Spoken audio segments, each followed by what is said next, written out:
Good morning, class 7th. We were reading chapter 5, different kinds of materials.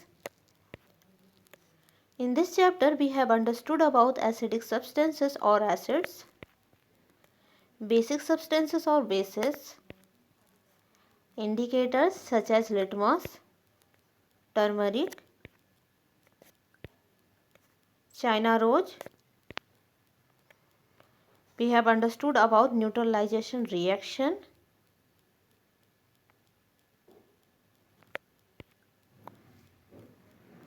Now we are going to know some other things about neutralization reaction. So students, open page number 64 in your science book and keep a pencil with you to underline hard words.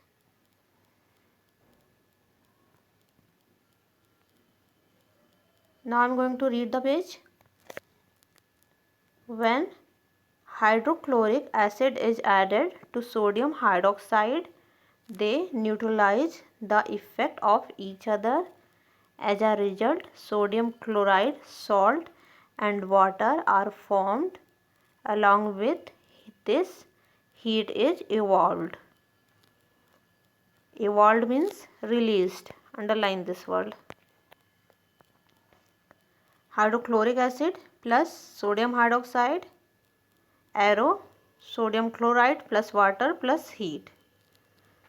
Let us perform activity 5.4 to understand neutralization reaction. So we have seen that when a strong acid, hydrochloric acid, is mixed with strong base such as sodium hydroxide, they neutralize the effect of each other. Resultant sodium chloride, which is a salt, and water are formed. Along with this, heat is released in this reaction. So hydrochloric acid reacts with sodium hydroxide and forms sodium chloride, water and heat. So to perform activity 5.4, we have a name to observe the neutralization reaction.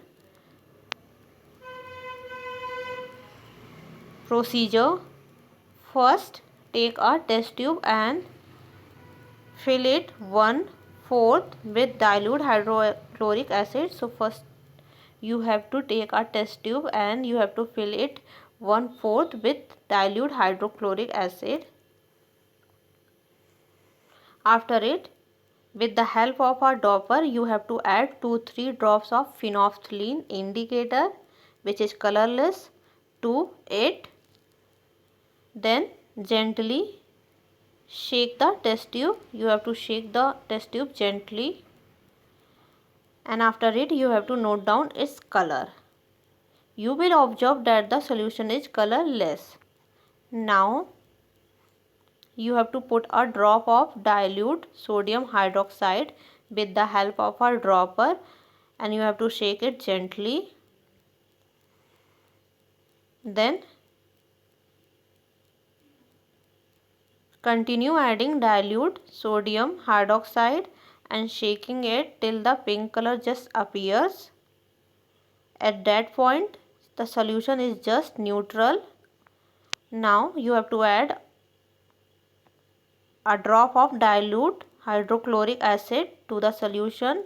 What do you observe now? You will notice that the pink color disappears. Again, you have to add a drop of dilute sodium hydroxide. You will notice that the pink color reappears. This happens because phenolphthalein is colorless in an acidic medium and pink is a basic medium. Okay.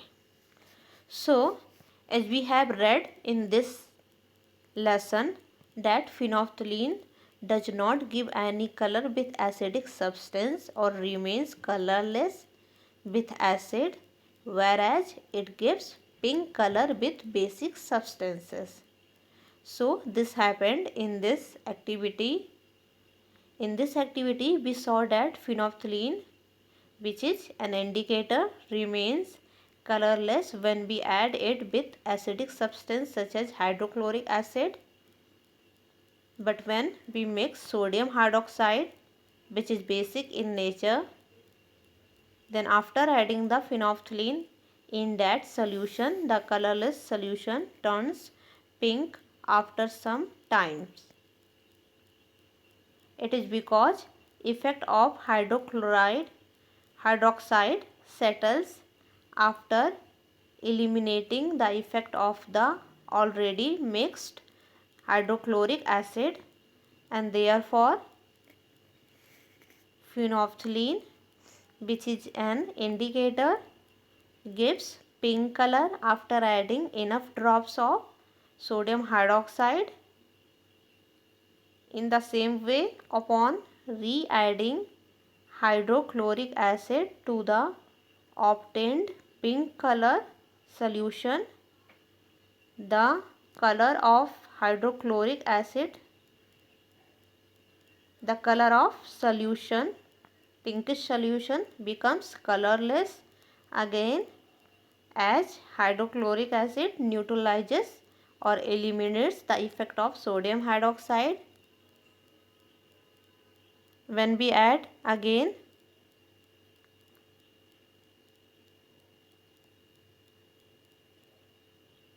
sodium hydroxide in this colorless solution, the pink color reappears in the solution. Is that clear, students? In French, drop by drop adding of dilute sodium hydroxide neutralizes dilute hydrochloric acid, which is neutralization reaction. So students, this is classroom discussion. Discuss the food items that produce acidity and cause discomfort in our stomach. So when we take any food in excess amount, so this excess amount of food produces acidity and cause discomfort in our stomach. Is that clear? Now in the next class we will see uses of neutralization reaction in everyday life. So thank you class.